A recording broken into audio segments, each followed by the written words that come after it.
Pessoal, estamos aqui para a nossa live do e-book Um Encontro, parte desse dia, desse processo nosso de divulgação. Hoje é um dia de realização de sonho, porque na graça de Deus poder lançar um livro, né, ainda que apenas na mídia digital, mas é um livro, é um e-book com densidade, é um livro e-book, né?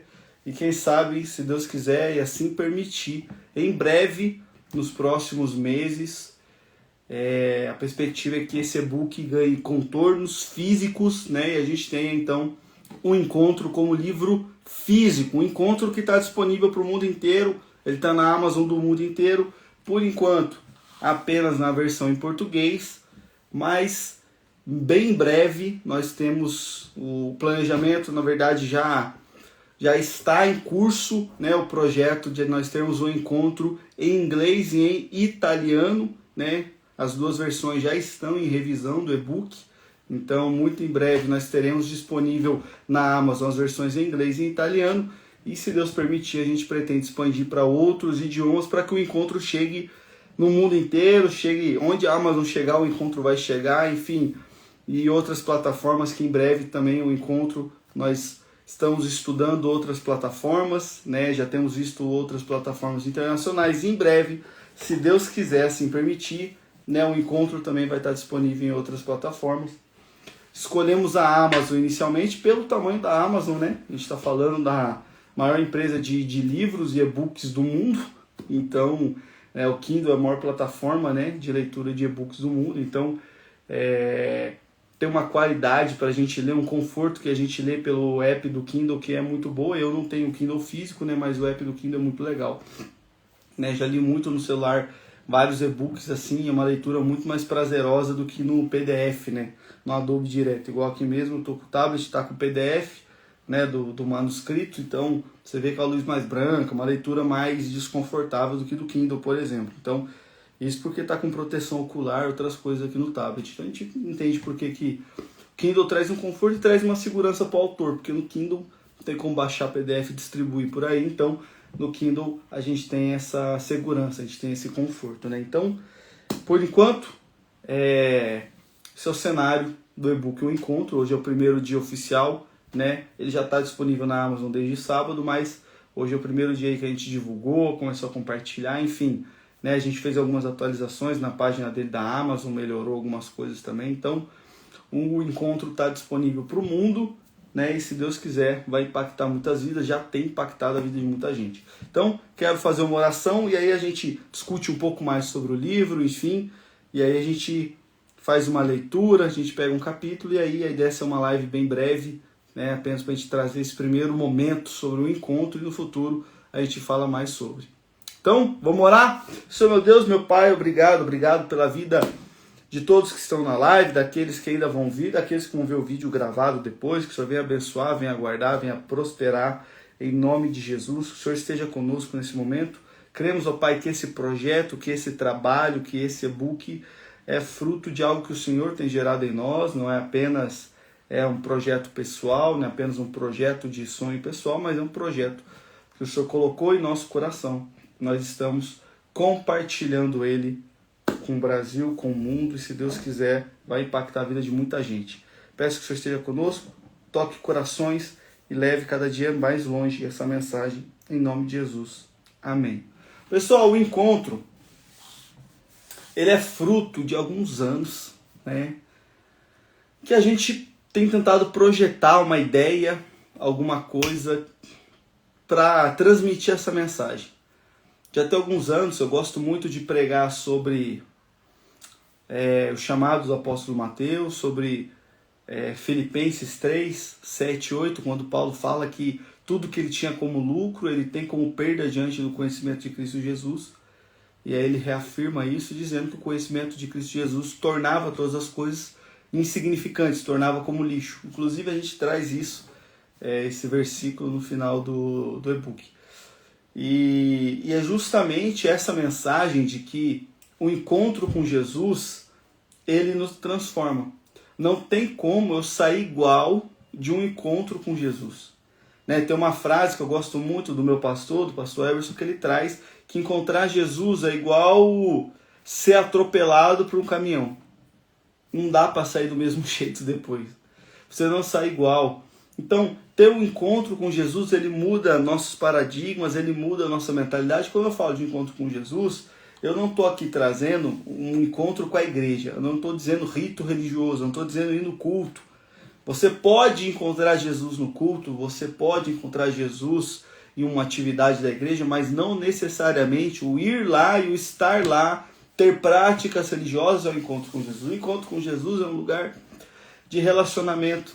É justamente a jornada que o Otávio vive aí. Eu não quero te dar muito spoiler do livro, eu quero te deixar com vontade de ler, mas a gente percebe que o Otávio está procurando um sentido de vida, ele visita lugares, ele visita pessoas, ele tem vários encontros, até que de repente ele tem um encontro. É um encontro no coração, é um encontro que o Espírito gera, é algo que expande a mente, de repente a palavra entra no coração e tudo muda. E aí você tem que ler o livro para entender como é que foi, né, essa jornada do Otávio. Então, encontrar Jesus é esse encontrar de ser tocado, de ser quebrantado, de ser confrontado. Encontrar Jesus é sentir aquela presença no coração, é ler a palavra dele, ler a escritura dele, e de repente sentir aquele toque, aquela mão, aquela palavra. É difícil mensurar. Não tem método científico que explica o encontro com Jesus. Existe uma coisa subjetiva que é o que torna mais especial, é igual encontrar uma pessoa que você ama. Não tem como tu explicar como aquilo é bom, como aquilo te carrega. Não tem como definir. Então, o encontro com Jesus gera isso. E justamente essa é a mensagem de um encontro. Essa é a mensagem que a gente vê a saga de Otávio, a gente vê como ele caminha, quantas pessoas ele encontra, quantas soluções. A gente precisa entender, meu querido, que esse livro ele é uma ficção cristã, ele tem questões de fé, mas dá para dizer que a questão filosófica nele é tão grande quanto a questão de fé, porque a fé ela vai se revelar no último terço do livro. Só que as questões filosóficas que embasam o livro, que rudimentam o livro, elas estão ali entranhadas no livro inteiro. Do primeiro capítulo ao último, a gente vê que, na verdade, o encontro ele é uma discussão de filosofias. A gente pode definir assim, de uma maneira simples, de uma maneira leiga, um encontro é uma discussão de sistemas filosóficos, que no final, sim, nós entendemos que existe uma filosofia, que existe uma forma de vida que é vencedora. E é justamente isso que a jornada do Otávio mostra, que existe uma filosofia, que nós cremos que é além de uma filosofia, que ela subjuga todas as outras, que ela é verdadeiramente superior. Eita, mexi aqui o tripé. Que ela é verdadeiramente superior a todas as outras, que é o Evangelho de Cristo. Então, é uma jornada extraordinária, uma jornada em que a gente fica curioso para entender onde que o personagem vai parar. Uma hora ele vai para o interior, de repente ele vai parar no Rio de Janeiro, aí ele vai para Brasília.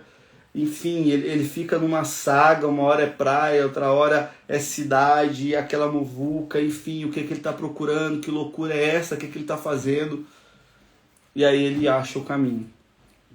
Quando ele mais parecia perdido é quando ele acha o caminho. Essa é a beleza.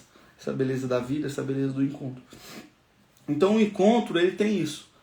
Então o encontro, ele nasce dessa mensagem do Senhor no nosso coração, e esse desejo grande de mudar a forma de compartilhar a mensagem. Porque com pregações, a gente vai ter várias, a gente tem músicas que trazem isso, mas faltava algo mais para se comunicar com outro público, para se conectar com uma outra galera, para entrar no lugar do lúdico, que é tão poderoso, sabe? O lúdico, ele é muito poderoso. Por que, por exemplo, Hollywood hoje é uma indústria tão poderosa? Porque o lúdico a ficção, o cinema, a arte, ela consegue tocar, ela consegue comunicar de uma forma que nenhuma outra forma de comunicação consegue. Então, uma exposição, ela não tem o mesmo poder, e aqui eu não vou entrar no campo espiritual, tá?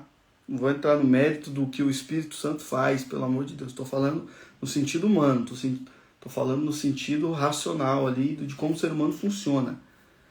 A arte, ela consegue entrar num lugar muito profundo.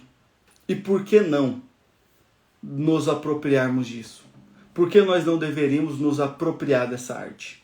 Por que nós não deveríamos nos apropriar disso para anunciar a santa mensagem do Evangelho?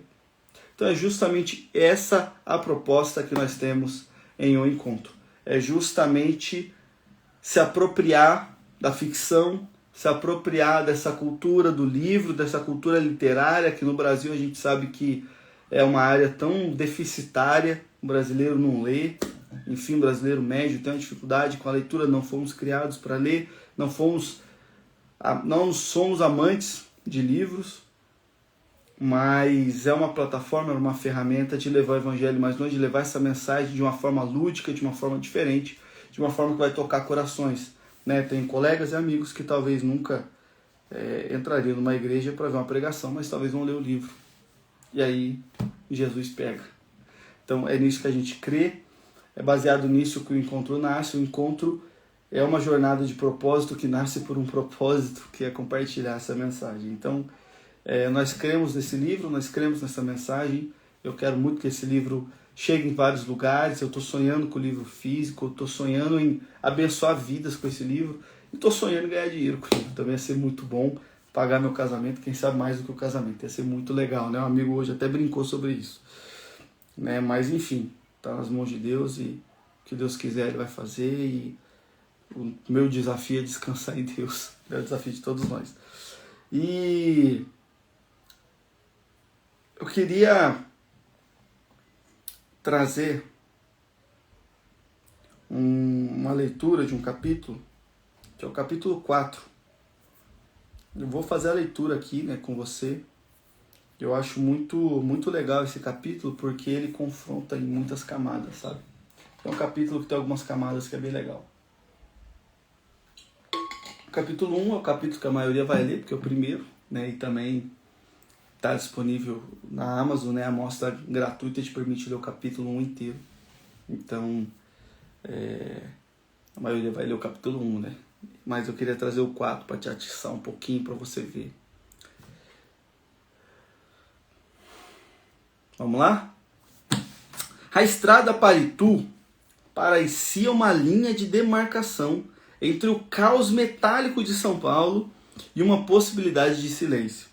À medida que os prédios altos eram substituídos por eucaliptos e o céu ganhava tons de um azul mais sincero, Otávio sentia o peso da mochila no banco do passageiro, como se carregasse toda a sua vida anterior.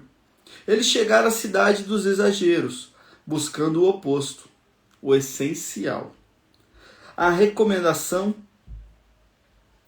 viera de um antigo contato de seu pai, uma mulher que dedicara a vida à educação e que, segundo Robert havia dito no passado, possuía a serenidade que faltava ao filho. Então, esse primeiro trecho que nós temos é o jovem Otávio saindo de São Paulo e indo para Itu. Para quem não conhece, Itu é uma cidade do interior de São Paulo, e Itu é muito famosa por ser a cidade dos exageros, porque ela tem umas coisas gigantes, tem uns orelhão gigantes, enfim, é famoso. Pesquisa depois no Google. Nunca tive a oportunidade de ir para Itu, apesar de ser do interior de São Paulo, era do interior do outro lado. Mas Itu é conhecida do estado por ter esse charme, para quem gosta de futebol. Também era a terra do Ituano, né? Que teve uma época aí de ascensão no futebol paulista e acabou o time. E aí, né, ele vai e encontra a professora, ele encontra essa professora, que era um antigo contato do pai dele, né? O pai dele jornalista, o Robert. E aí ele entra em contato com ela e, enfim, vamos ver qual é a ideia, né? A professora Lídia era uma mulher de 70 anos, né? Então rodou muita estrada, cujas mãos falavam mais do que a voz. Elas estavam sempre em movimento, Parece alguém que eu conheço, que não consegue ficar parado.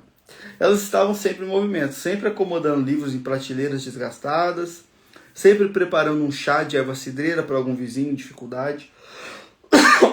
Sua casa era um centro comunitário, informal. Um casarão antigo, onde o cheiro de mofo se misturava ao de papel envelhecido e café fresco. Ela acolheu Otávio, não como engenheiro de sucesso que a família ostentava, mas como um peregrino cujos pés ainda estavam feridos pelo asfalto da capital. Tem que ter uma entonação para ler. A vida que corre devagar, Otávio, disse ela no primeiro entardecer, enquanto observavam as sombras se alongarem no quintal. Mas não se engane, o silêncio faz mais perguntas do que o barulho. E aqui eu faço o primeiro disclaimer. Tem que falar chique, né? Bilíngue. Primeiro disclaimer. O silêncio faz mais perguntas do que o barulho. Sabe qual é o grande problema do mundo moderno? Tem barulho demais. Como cristão, a gente vai defender a ideia de que Satanás tem agido por meio de nos deixar ocupados. Talvez, se você assistir esse vídeo e não for um cristão, enfim, pode entender que a dinâmica do mundo moderno nos deixa muito atarefados, nos deixa muito ocupados. Quantas vezes você consegue parar e ficar no silêncio?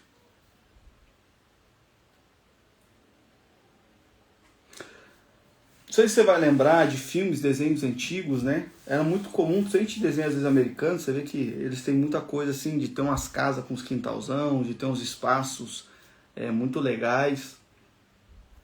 E era muito comum, né, em filme, desenho americano antigo, né? Eles se sentarem no gramado, ficar olhando pro céu, ficar vendo nuvem, enfim. São cenas muito comuns. E isso é algo que a gente perdeu muito hoje no mundo moderno. No mundo moderno não tem nem gramado mais pra gente deitar direito. Mas quantas vezes, cara, a gente realmente para no silêncio? Falo por mim, pô. Eu tenho uma dificuldade absurda com o celular. Piscou, tô no Instagram vendo coisa e isso não é saudável, cara. Sabe? Isso domina a gente. Às vezes a gente é incapaz de estar focado numa atividade sem precisar mexer no celular. Quantas vezes a gente consegue, às vezes, ir num parque, sentar no parque e apreciar a natureza, apreciar o céu, sabe? Só parar. A gente anda muito ansioso, cara. E isso faz mal em várias camadas, mas principalmente isso nos atrapalha de viver o propósito de Deus. Porque a gente não consegue parar para contemplar o que Deus tem. A gente não consegue parar para ouvir a voz de Deus, para dar direção. A gente só sai fazendo. Então, essa frase da professora, ela é muito importante. O silêncio faz mais perguntas do que o barulho, porque é no silêncio que você para pensar nas coisas. É no silêncio que você fala, cara, peraí, o que eu tô fazendo na minha vida, cara? Cara, por que eu tô aqui? Cara, o que eu tô fazendo? Cara, o que vale a pena? Para que eu vou fazer aquilo? É o silêncio. Quando tem barulho demais na mente, pé na estrada, pinote, só vai. E é isso que tem atrasado muito as nossas vidas. Vamos continuar. Nos dias que se seguiram, Otávio foi escalado para ajudá-la em suas jornadas diárias. Lídia coordenava um projeto de alfabetização de adultos, uma rede de distribuição de cestas básicas para famílias de bairros periféricos de Itu. Ele se viu carregando sacos de arroz, caixas de leite, por ladeiras onde a poeira subia ao menor passo. Ele via Lídia tocar no ombro de mães cansadas, ouvir histórias do desemprego com paciência infinita e corrigir com delicadeza a grafia trêmula de homens que só agora aprendiam a escrever o próprio nome. Mulher que é uma santa. Era um altruísmo puro, desprovido da vaidade que Otávio vira nas festas de caridade em São Paulo, onde o ato de doar era apenas uma estratégia de relações públicas. Diferente desses ricos de São Paulo, que o texto nos traz é que Lídia realmente se importava.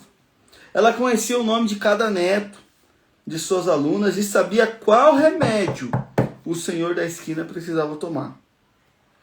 Viu como seu Sebastião sorriu hoje ao conseguir ler a placa do ônibus? Lídia comentou, enquanto voltava para casa sobre uma lua pálida. Isso é que dá sentido aos meus dias, aliviar um pouco o fardo do outro.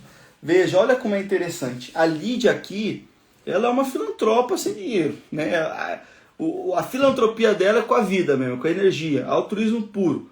Ela se entrega a cuidar das pessoas e é nisso que ela acha sentido. E olha como é legal a frase. É isso que dá sentido aos meus dias, aliviar um pouco o fardo do outro. Cara, isso é bonito demais.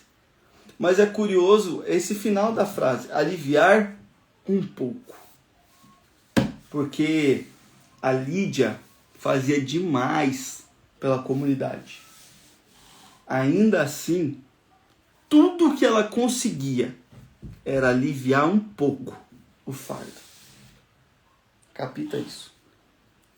Vamos continuar. Ela falou isso. Otávio assentiu.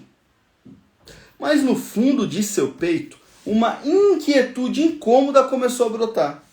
Ele admirava Lídia, viu a nobreza em cada gesto dela, mas algo naquelas cenas o deixava perplexo. Ele via o seu Sebastião aprender a ler, mas via também o medo da morte nos olhos do homem quando a conversa tombava para o futuro. Ele via as famílias recebendo alimento, mas percebia que, assim que a cesta básica acabava, o desespero voltava a bater a porta. E as perguntas sobre o porquê de tanto sofrimento permaneciam intocadas. Certa tarde, ele ajudou a organizar o velório de uma das alunas da professora, uma senhora que partira subitamente. Lídia estava lá, consolando os filhos, com palavras de conforto sobre o ciclo da natureza e sobre como as memórias mantêm os mortos vivos. Foi a primeira vez que Otávio sentiu a insuficiência daquela bondade. Professora, ele começou naquela noite, enquanto organizavam os cadernos de exercícios. O que a gente faz é incrível. O seu Sebastião lê, o povo come, mas... E depois? Lídia parou o que estava fazendo e o olhou por cima dos óculos. Depois de quê, meu filho? Depois que eles aprendem a ler. Eles continuam enfrentando a velhice. Depois que eles comem, eles continuam com medo do que vem depois dessa vida. A senhora ensina gramática. Mas quem ensina significado? A gente está dando curativo, mas a ferida por baixo parece ser maior do que o corpo dessas pessoas. Como é que Otavinho veio? Por quê? Porque o silêncio faz mais perguntas do que o barulho. Lídia suspirou, um som carregado de resignação que Otávio não esperava. Nós fazemos o que podemos, Otávio. Ocupamos o tempo com o bem. O mistério do que vem depois? Bem, isso cada um resolve com a sua consciência. O importante é que hoje eles tiveram dignidade. A coroa mandou a real. A coroa não enrolou, não. E aí? que você está achando? Hã? Comenta aí. A leitura prossegue. Aquela resposta, embora gentil, soou para Otávio como uma sentença de ajuda parcial. Ele percebeu que o altruísmo de Lídia, por mais belo que fosse, era uma forma de humanismo que tentava tornar a cela da existência mais confortável, sem nunca oferecer a chave para a porta. Era um cuidado horizontal, focado nas necessidades do agora, mas que deixava o céu completamente fechado. Ele viu cansaço nos olhos da própria professora ao final de cada dia. Um cansaço que não vinha apenas do trabalho físico, mas da percepção tácita de que ela estava enxugando gelo diante da eternidade. Será que você está vivendo uma vida de enxuga-gelo?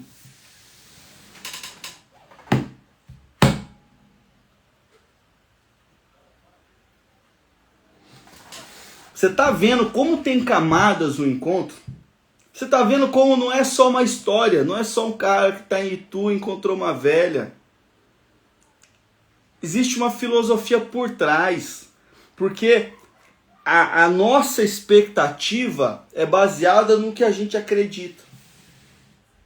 A Alessia falou muito bem, conheço muitos professores cansaços. Por quê?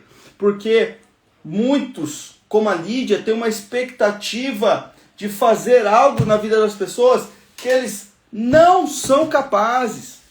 Eles não são capazes de transformar a vida.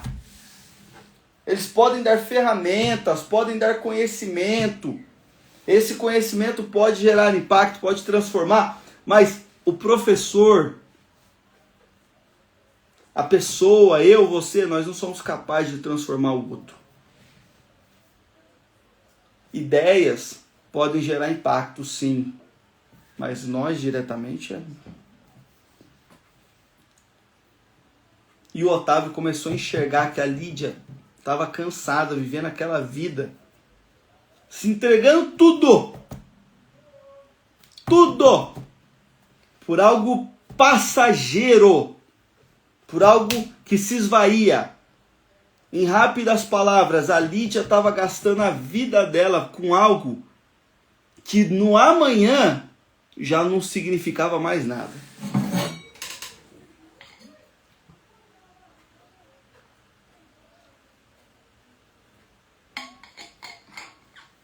Ela se desgastava tanto por um hoje, que era tão temporário e passageiro, que já parecia ontem. E gerava um cansaço da alma. Por quê? Porque no final era um esforço inútil. Otávio passou a dedicar suas manhãs a caminhadas longas pelas praças de Itu. Ele observava as igrejas históricas com suas fachadas imponentes, mas elas pareciam monumentos de uma era que ele não habitava. Ele refletia sobre sua própria renúncia. Havia deixado São Paulo para fugir do vazio, mas em Itu encontrou um vazio diferente. Um vazio bem intencionado, perfumado, com bondade humana, mas ainda assim um vazio. Ele começou a entender que a filantropia era uma excelente ferramenta para o corpo, mas um remédio pálido para o espírito. A professora Lídia cuidava das pessoas como se elas fossem apenas histórias que precisavam de um final menos triste. Enquanto Otávio sentia na própria carne que o ser humano era um grito por algo que nenhum saco de arroz ou aula de português poderia satisfazer. Otávio está numa crise de significado. Ele está analisando tudo com profundidade. E a realidade não melhora. Ele sentia saudade da segurança de sua vida antiga. Uma pontada de remorso por ter deixado Robert e Martha sem explicações convincentes.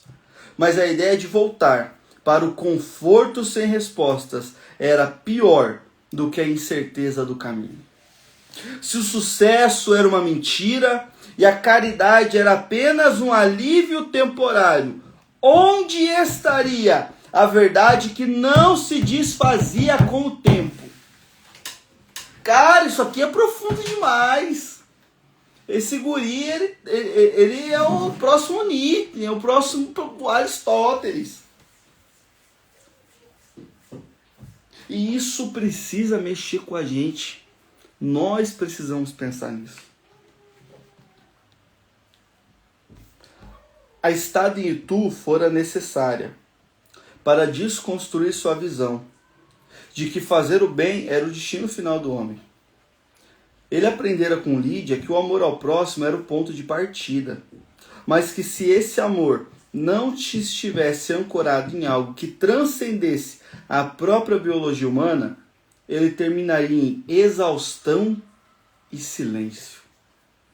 Ao se despedir de Lídia, ele sentiu uma profunda gratidão, mas também uma pressa renovada. Ele precisava de um cenário que o desafiasse de outra forma. Um lugar que o conectasse à natureza e à alegria humana. Uma terra de festa e que esbanjava sucesso. Uma cidade maravilhosa. O brilho de São Paulo fora opaco. A sombra de Itu fora acolhedora, mas limitada. Talvez as luzes do Rio de Janeiro, com todo o seu contraste entre o esplendor e a decadência, pudessem lhe mostrar o que faltava naquela equação. Ele apertou a alça da mochila, abraçou a professora e partiu, carregando consigo a lição de que o pão alimenta a barriga, mas o homem ainda morre de fome por uma palavra que o altruísmo sozinho não consegue pronunciar. Uau! É isso é o encontro. Isso é o encontro, cara. Então, assim, o que eu vou te dizer é o seguinte, pra gente já partir pro encerramento.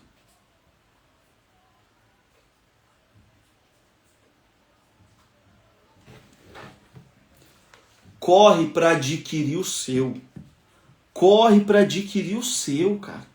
Não perde, mas você tá dando bobeira, pelo amor de Deus. O que você tá fazendo da sua vida, filho de Jeová, que você ainda não adquiriu o encontro? Cara, você ouviu o que a gente acabou de ler desse capítulo 4? A profundidade do confronto, gente, olha isso, cara. Eu vou ter que repetir. Porque é tantas camadas esse capítulo, cara, que é algo assim.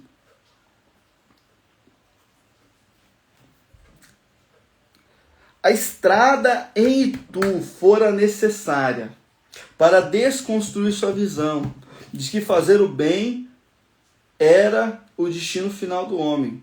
Ele aprendera com Lídia que o amor ao próximo era o ponto de partida, mas que se esse amor não estivesse ancorado em algo que transcendesse a própria biologia humana, ele terminaria em exaustão e silêncio. Cara, assim, tem muitas camadas. Você tem que correr logo para adquirir o seu encontro. Então, não perde tempo. Adquire, se adquiriu, vai ler. Vai ser edificado, vai ser confrontado, vai...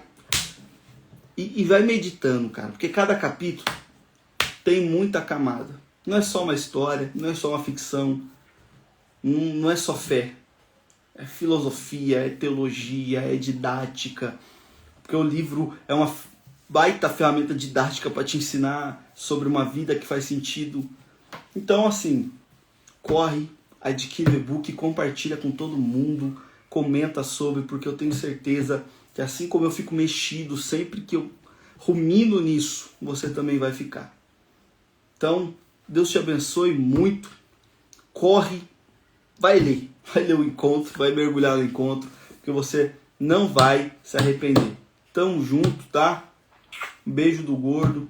Que Deus te abençoe poderosamente, te encha de graça, de sabedoria e que você possa viver o seu encontro com Jesus também.